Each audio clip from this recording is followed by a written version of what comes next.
You being you being the weirdo that you've always been repressing, and then suddenly you're like, I'm out, I'm free, yes. And that's what I'm honing too. I'm like, yes, I love this. Hello, my name is Eline Perez and you're listening to Are You an Artist? Today's episode is with Manuela Alegria and it's about Portugal and festivals, being deported, queer life social and life drawing. This episode is very rock and roll. Manuela is full of energy and we laughed so much. So if you're feeling a bit low, this is for you. Welcome to Manuela's crazy life story.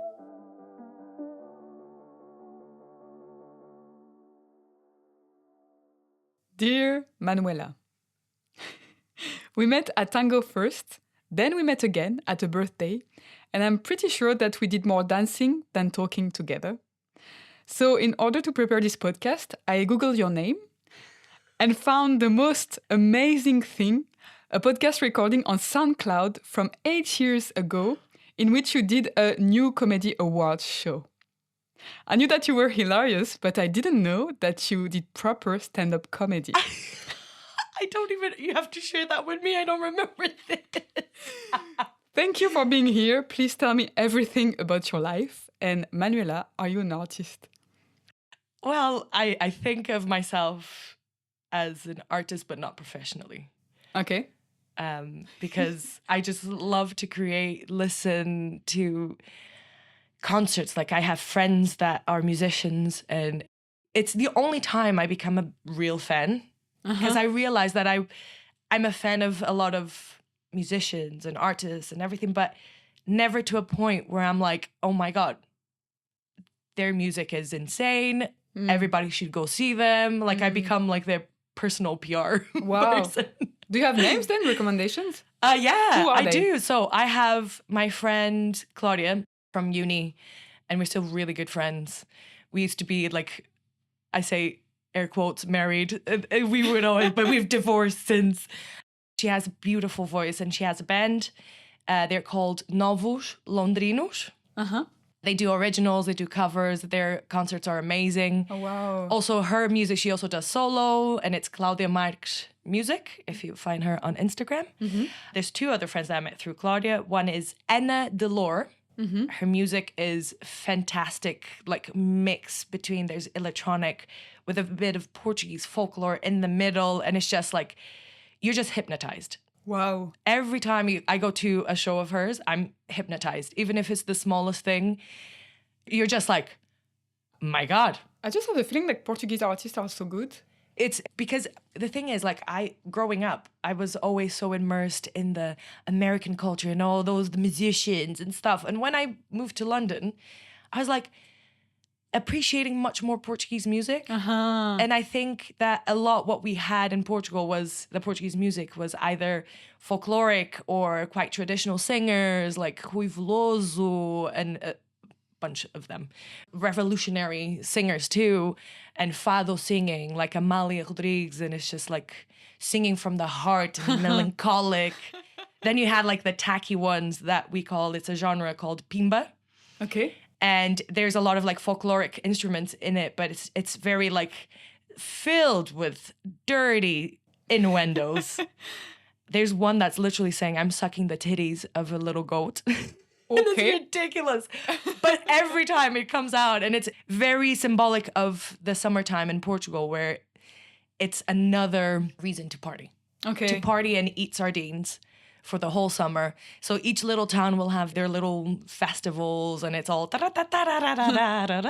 would you see that as a child growing up? Like yeah, you would festivals, see, it very little, because my parents were very bad at being in confusing spaces with a lot of people. But then I grew up to go, like, my first festival was in high school. I went with some friends. We got to see Placebo, Alice in Chains, Tool, all these alternative, like, Deftones. And I was like, this is where I belong. Oh, wow. Because I went to an international school, very privileged. I had this aunt and uncle that were able to, like, provide, and thank you for them, because now I speak fluent English. And sometimes, frankly, it's better than my Portuguese. So it was a private school. It was really like a bubble. Yeah. And then in high school, I moved away from that school and went to an art school. Oh. An all arts high school. And I was like... So what did you do there? So it's just 3 years. And basically the first year is like a general year and you touch base on everything like photography, product design, textile, arts in theater. And then on the second year, you choose one group. Wow. And this group was like... It's difficult to translate in English, but it was representação plástica de espetáculo. It's basically the plastic representation of shows. Okay. That's what I chose, which involved set design, figurine design, and puppet design. Oh. Yeah, Portugal is quite big in the culture of theater, but there's not a lot of money involved in it. But there's a very big like festivals of alternative types of theater with movement. And like I remember the modern art, oh my God, Schouwers, which is a modern art museum, but they also have a massive garden and they used to do a 24-hour party, which would be like shows everywhere in every corner. And then at night there would be concerts and then it would continue throughout. Yeah. And I remember seeing this group, I don't remember their name, but they had like a ladder and they had like this big water jug and then there was loads of soil around and they did this beautiful piece that I remember watching it. It was at night and the light and everybody was sat around in a circle and they just did this piece of like movement and throwing, going up the ladder. So it was a bit like circus because it was a ladder that all of them would hold it and somebody would go up there, throw water and stuff. And I was like... This is amazing. And then in high school, I decided to do set design. Okay. But of course, parents were like, oh, you know, theater doesn't give a lot. And I'm like, oh, okay. My ADHD brain would just be like, I don't care. You create the routine for me. Yeah. But it was I loved it. It was really cool. So privileged to have had that experience, met amazing people. The freedom of that school was it looks amazing, like uncomparable because you were like in the center of the city suddenly. And I remember the first day they would take us around the city because a lot of students weren't from Porto. So I'm from Porto, yeah. So and I remember the teacher turning to me and to another friend that also had come from that private school. She said like, oh, now you go have lunch and then we'll meet back at school. And we're both like, I'm sorry, we can be outside by ourselves? And she's like, yes. Oh, wow. Just meet at the school in time for class. And I'm like, okay. Oh, wow, that's so funny. It was the best of times. Like, I'm that type of person that I love to live in the present because I always feel like wherever you are in your present is where you're supposed to be or it led you to those places. Yeah. But I love like having those nostalgia moments. I never say I want to go back. But it's nice to have a look. Exactly. And it's just like, wow, the amazing times we would have and the bonds. I bonded so much with some groups of friends. I still talk to them. Oh, wow. It was just such a great time of my life. Of course, studying, it was always like, oh, hated it. But it was a lot more practical. And being in this part of set design, it was really cool because we get to go to the theater. You get a piece and you interpret it your own way. Oh. And then you'd create a set around it. Oh. It's so cool. That's so cool. Yeah. And my last one was like, wasn't very happy about the outcome because I think I wasn't very prepared. But I stopped blaming myself because I'm like, the way my brain works, it needed like some extra help. But I remember creating this piece and it was just so cool. And yeah, that's the high school.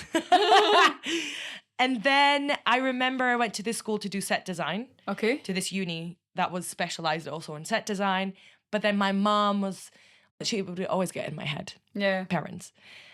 I know set design, Portugal and theater, and I'm like, and so you had to like present this portfolio to get into the school.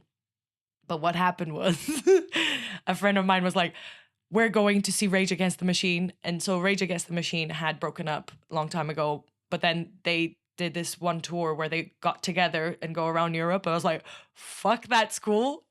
I'm gonna go. So I went. Wow. It was just like one night. I probably could have done the job, but at that point, I had important, already taken that option out of my head because theater doesn't give a lot of money. Meh. So I went to do the next best thing, which was fashion design. Okay. But in a school that was the only school that had a bachelor's in fashion design, because in Portugal, we're very big in fashion, but it's more like factory type of schools. Yeah. So instead of getting a bachelor's, you'd get a professional degree and you'd be able to work. But since I didn't want to really do the clothes making per se, like I had that idea in my head, I wanted to work in a magazine or whatever, the visuals, blah, blah, blah. Again, Eileen from the montage, Manuela just stopped to check if she was leaving a mark on the wall with her t-shirt, which will lead me to talk about her podcast called Thoughts and Tangents by Manuela. I listened to all the episodes and I strongly recommend you all to give it a go. It's a fantastic podcast in which Manuela invites you in her brain. Love it. tangents. Coming back again. Yeah. Manuela has a podcast. How is it called? Thoughts and Tangents by Manuela. That's it. Okay, so Thoughts and Tangents by Manuela. Listen to that probably before listening to the rest of this episode, and then you'll understand. Exactly.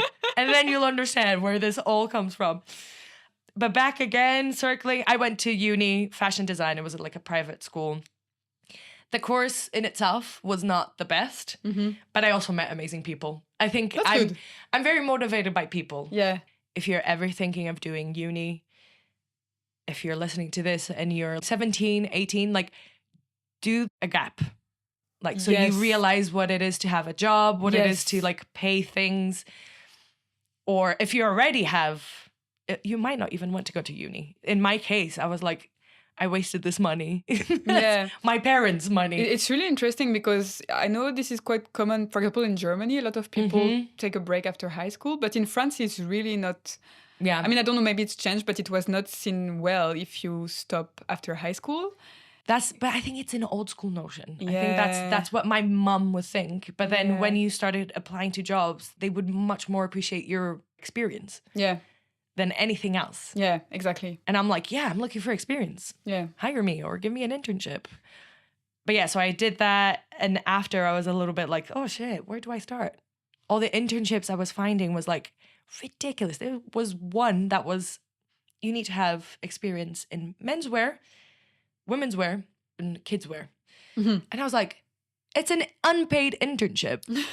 How am I supposed to have any of this experience? Yeah, this is really a joke. And I was like, when you're going out of uni, the jobs, you need to have at least like 5 years experience. Yeah. And then you're like, where?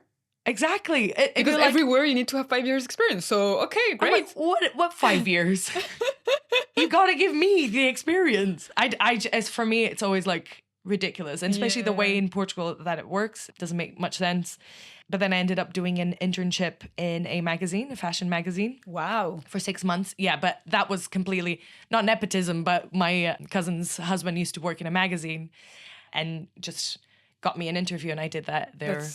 Yeah, I lived with them, with my cousin and her 2 daughters and her husband. And this was in Lisbon and I lived there for a year because half of it was in the magazine and then the other half was in a showroom. Okay. Also quite close. Okay. I should have back then realized that I didn't like sitting in front of an office computer. And I'm like, because in the fashion magazine, you end up going like into your own little showroom and prepare for shoots and for everything. So I was the assistant of the fashion editor. And it was supposed to be like 3 months with a fashion editor and 3 months with a beauty editor. But the beauty editor really liked the girl that she had. Sorry, beauty editor? What is that? Yeah, so it's the beauty section. Okay. So beauty products, lips, whatever. Creams. There's just so much that goes into a magazine that you don't even realize until you work. But she really liked the girl that she had for beauty. So she stayed the whole 6 months and I was like, absolutely, I really don't care that much about beauty. So I was like, fine. So it was really interesting to do all of that project. And then I moved to this fashion showroom that I got to know them through working in the magazine. Because as the fashion editor, she was also like stylist, or sometimes would work with stylists. And you go to these showrooms to get certain brands, and you go get the collections that you need to style for a magazine. Okay. So I did that internship. And then in that showroom, they were like, oh, if you like to stay on, we like working with you. But at that time, I was like, I don't want to be here in this small-minded place. I need to go abroad. So my cousin was like, you should be an au pair. Yeah. And I was like, okay, let me try that. And on a random night out, I met this man. It sounds very creepy. But these two men, and I was standing in this corner with a friend. We were just waiting, and it clearly is the place where everybody would ask for directions. Like, we were asked like about 6 times where something was. And I was like, for fuck's sake. And then this man comes around, and I'm like, oh, creepy. But he asks where this place was, and I was like, oh yeah, it's just up the corner. And then he goes like, by the way, are you Dutch? I'm like, no, I'm not Dutch. I'm Portuguese. And he's like, oh, it's just because of your accent and you're really tall. And he was very short. And I was like, yeah, sure, bye. And the next day, it was a Sunday, so I had never been out on a Sunday because at this point I was like in between jobs or in between figuring out my life. And I remember going to this wine bar that they did this jam session. So you'd be sat there drinking, smoking, and listening to music. And then sometimes people would join in. So it's cool. it's such a really cool thing. Yeah. Sometimes I look back, I'm like, okay. Here I am thinking I didn't do cool stuff, and then wow. Mom. And I used to do it with my friend Claudia, who's the singer.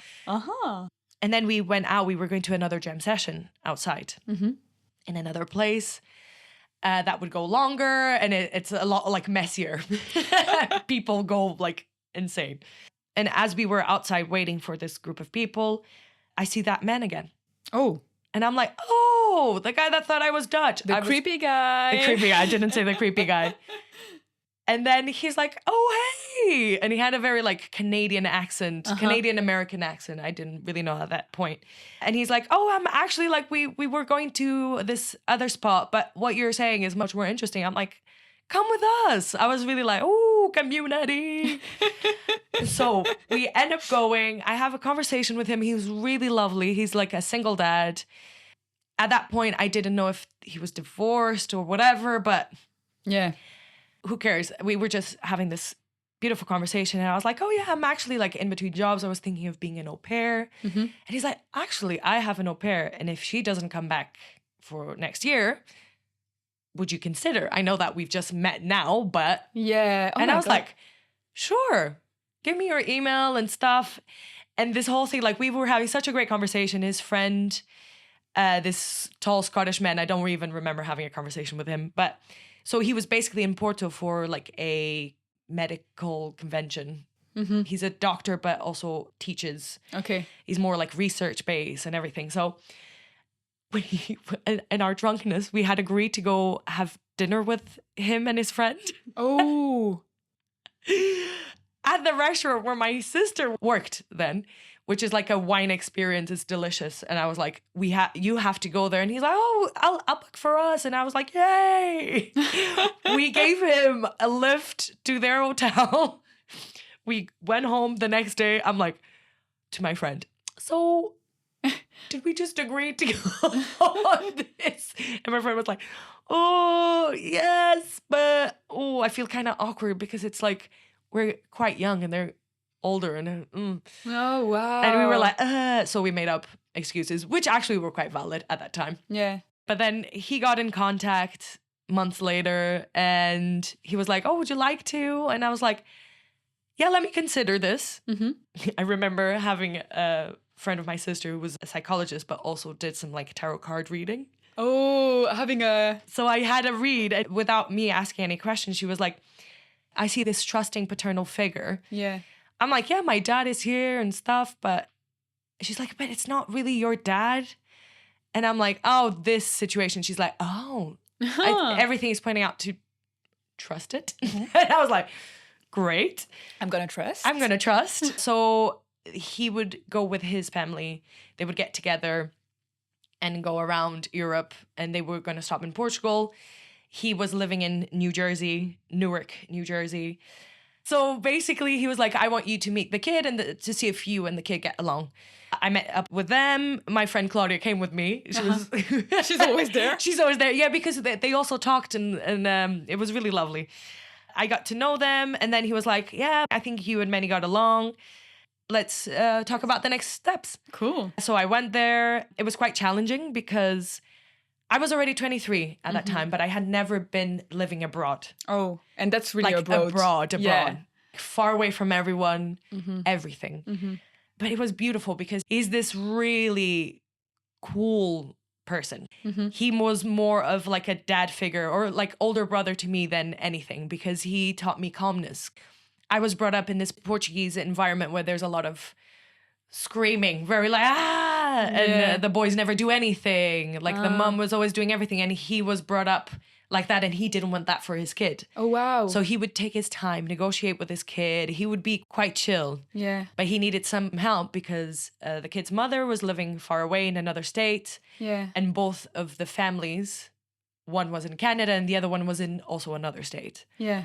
So it was quite difficult when he needed to go in conventions and all of these different talks around the world and to have somebody take care of him. It was quite challenging because this is a 9-year-old kid that had those issues of like mother probably not feeling that. It's like kids feel everything. Yeah, of course. Yeah. But there was so many hilarious times. Like this one time, so the kid would come out of school and he would be just so hangry all the time. But this one time he wasn't. And he was just talking to me about his friends. And this is 9 years old. Yeah.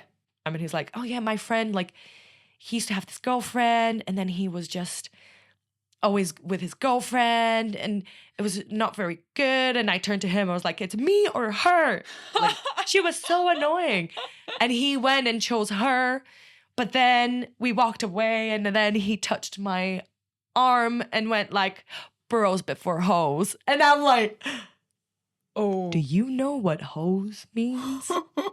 And he goes like, yeah, it's that garden watering hose, you know?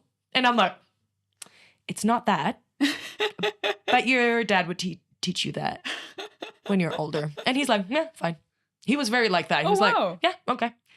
But he was in this ultra religious area. Yeah. And the best schools were religious. Yeah. But he once comes by and he's like, today in science class, they were teaching us that dinosaurs didn't exist.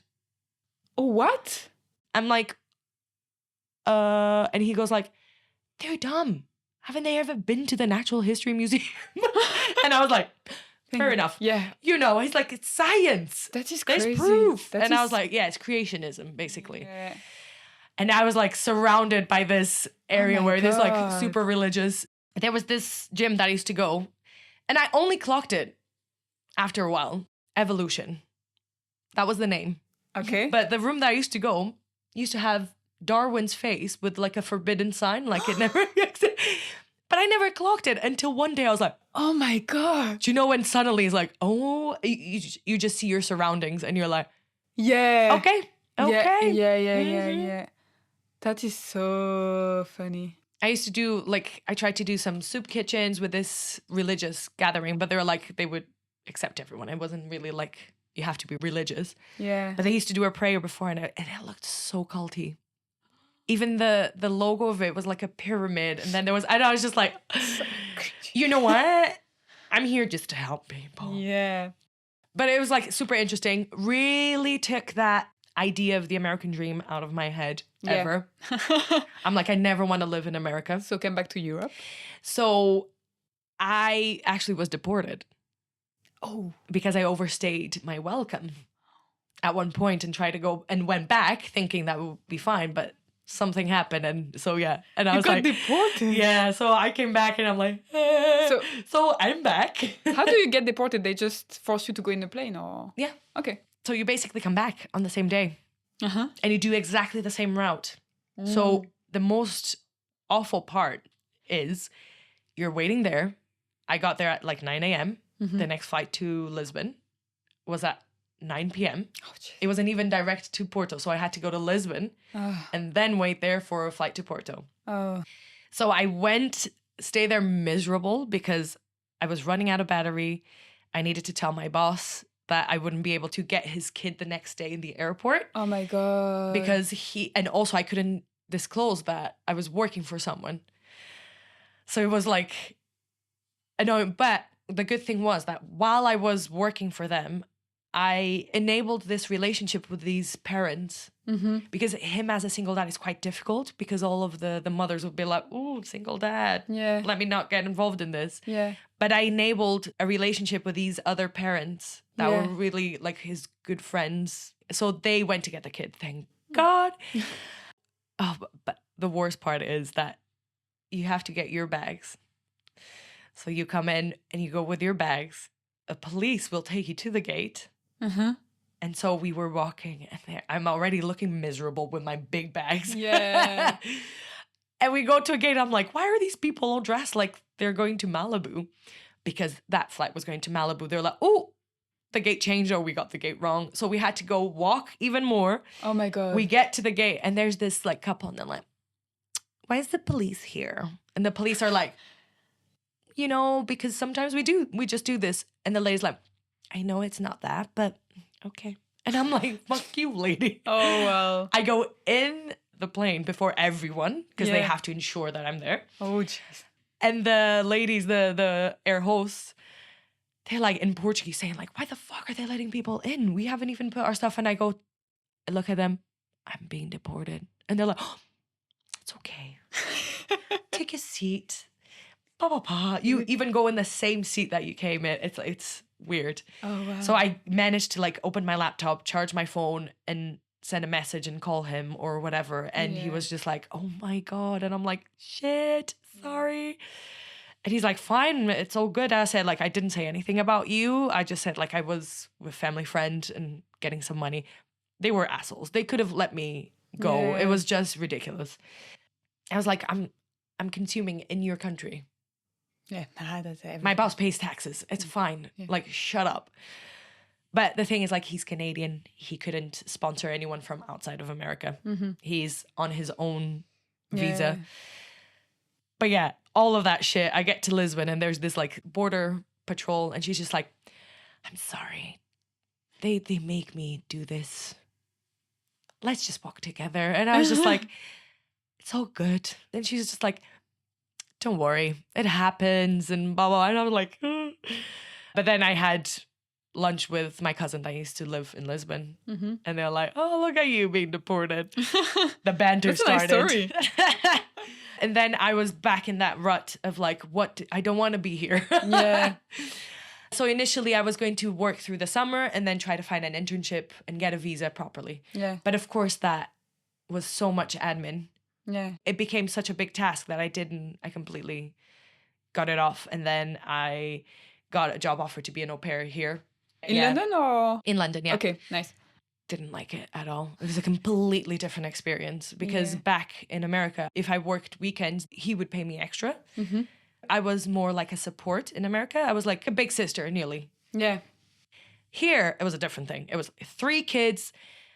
The only day off I would have was Sunday and a few hours on Saturday. They were constantly out on Fridays and Saturday. It was just like a Portuguese family and they had a full-time maid. She wasn't a live-in maid. She was the one that asked, like, we need extra support if you're going to have a 3rd child.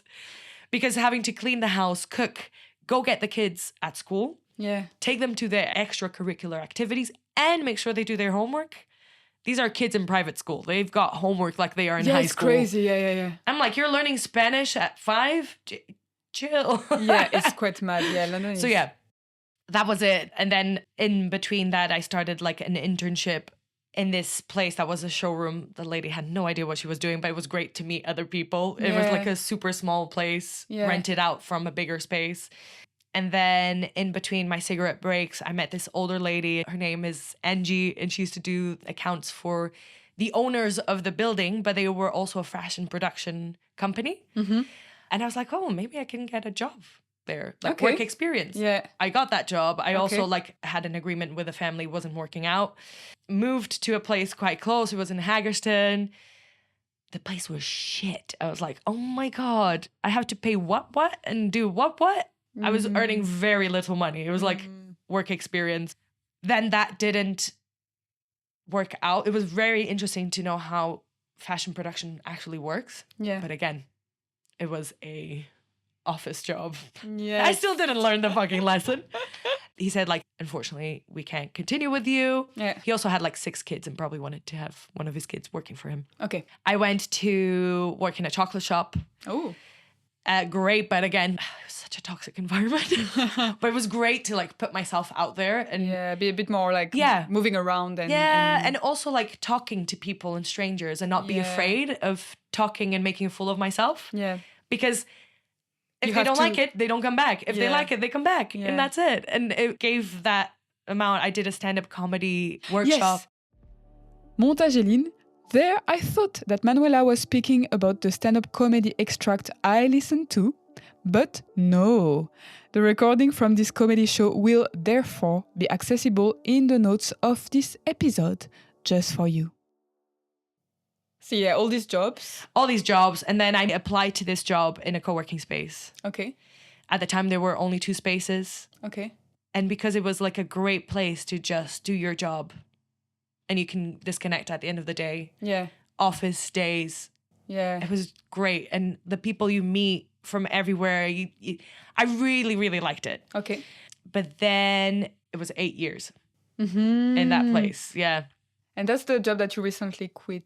Yes, I quit from that one last year, but then I started one in a queer venue. It didn't really go that well, but it's absolutely fine. Like their idea is amazing and they're thriving.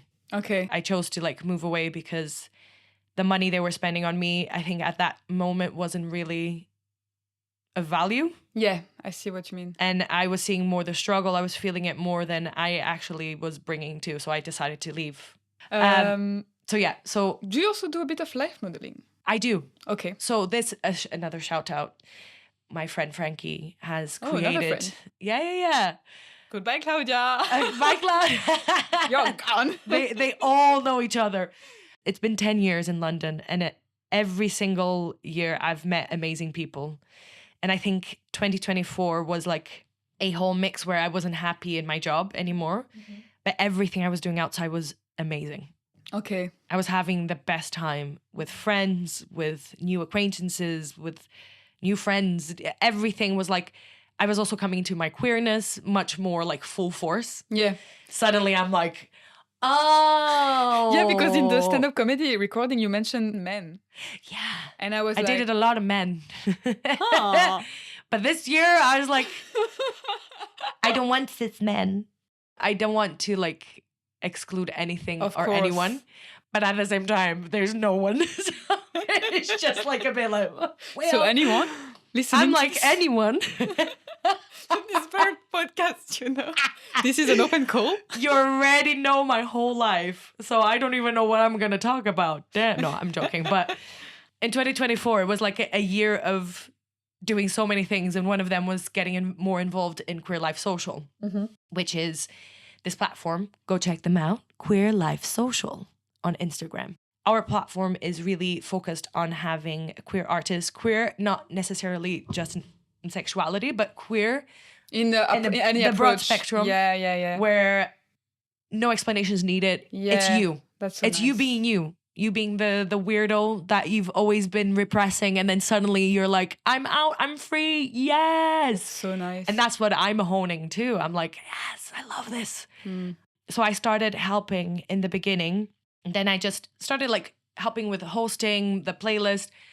Frankie was doing all of it, like the social, everything. Has such an eye and passion for this project. Yeah. Now we have more people in our team, and we're going to expand to try to do some movements, and it's going to be a dancing one. Yeah. It's going to be nothing complicated because I think it's a place where we always lack play. Yeah. And sometimes you just need to move for the sake of moving. Exactly. You really need space. And I think there's so much pressure also with fundings and exactly. That you which we want to, but yeah, of course. But yeah, this kind of stuff about being productive and all the time. Sometimes you need also to not be productive in order to improve. I think you need to be quite bad or almost or see indulge in something. Yeah. I don't know. Like there is just do it for the sake of doing. Yeah.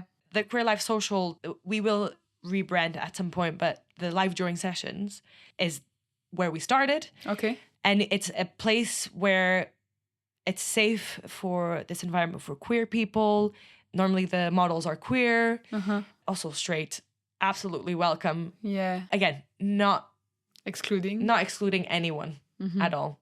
There's just no space for bigoted visions and whatever. And none of the racism and all of the isms that, that are bad. But it's a great place where you can go. You have the materials, a beautiful, like, the models aren't just modeling. They come and tell their story. They come and or share a character, do anything. They curate their own playlists. It is so beautiful. The next one is on the 12th of March. Last note from the montage, I am delighted to let you know that I will be the model/performer for this session on the 12th of March 2025.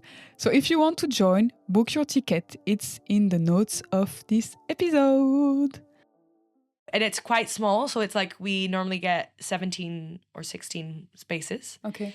We do this and it's basically like a space where you don't need to be drunk, or it's not like a heavy place. It's like it's quite chilled. free. You're doing an activity and then there's some time to socialize. Yeah. And there's so many people that either started drawing again, other people that noticed that, oh, I might not draw like the idea of good drawing, but I have my own way of drawing.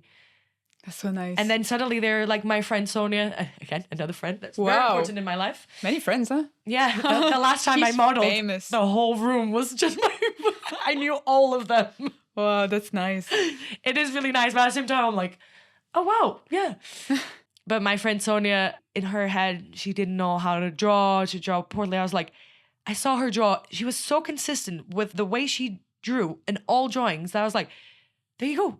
You have your own way of expressing. Yeah. That she got herself a little book to do her sketches. And I'm like, this is beautiful. Wow. I was just encouraging people to draw whatever, you know, like, just do your thing. Just do it. And then going to friends' concerts, participating in a music video. And that musician, Anna Llor, the song is called Anna. But then also in brackets, it says woman, woman, woman. And it's a beautiful song.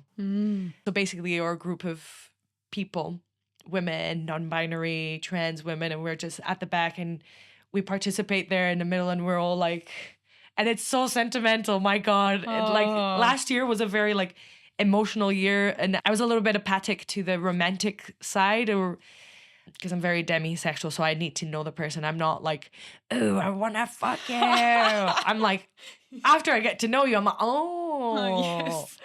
Then I throw all of the sexual into that pit. So I was a little bit apathic to that, but I was really concentrating on the love of friendships. Okay. It was a crazy year last year where I went to a friend's birthday in the countryside, like outside of Berlin.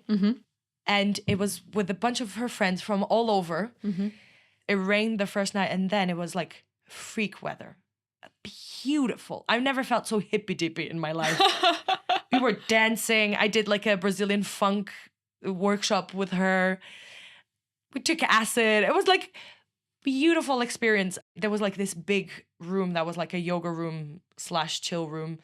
And I needed to just lay down on the floor next to these people that were chilling. And I was like, I'm just going to lay down here. And then they laid down next to me. We all started breathing. I was having like that very moment. And then I told this guy, like, join us. And then he turns to me and he's like, do you think they would like me to play the drums? And I'm like, what? He's like, the drums.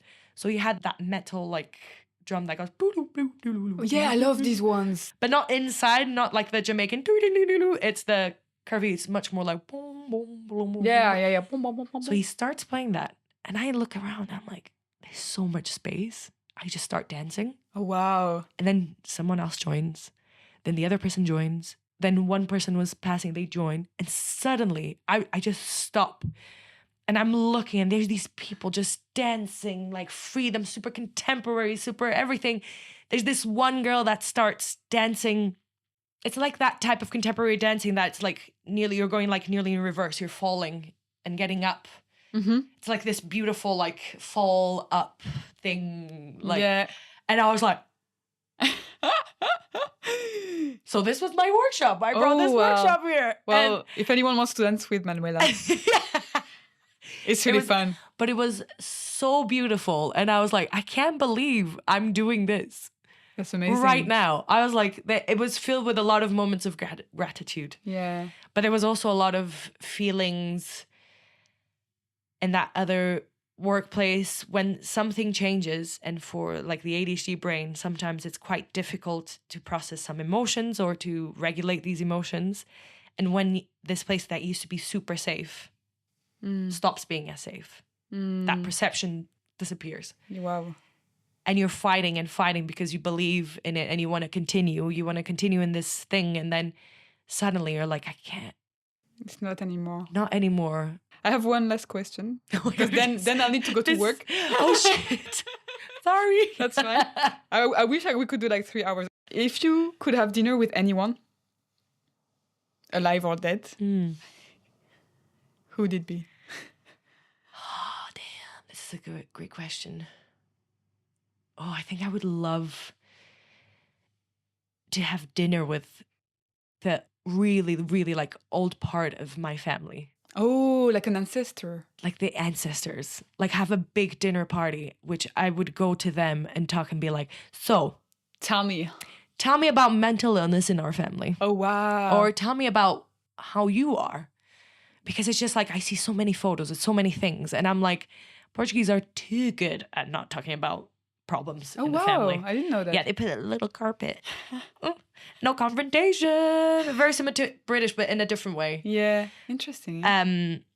So yeah, like I look at these photos and I'm like, there's so much behind this. I so want to know.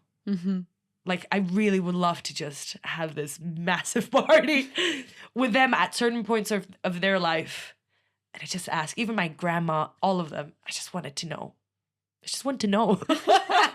Well, if anyone's listening from the sky. Yeah, exactly. Ancestors, give me a sign. But yeah. Thank you so much. Thank you. Amazing episode.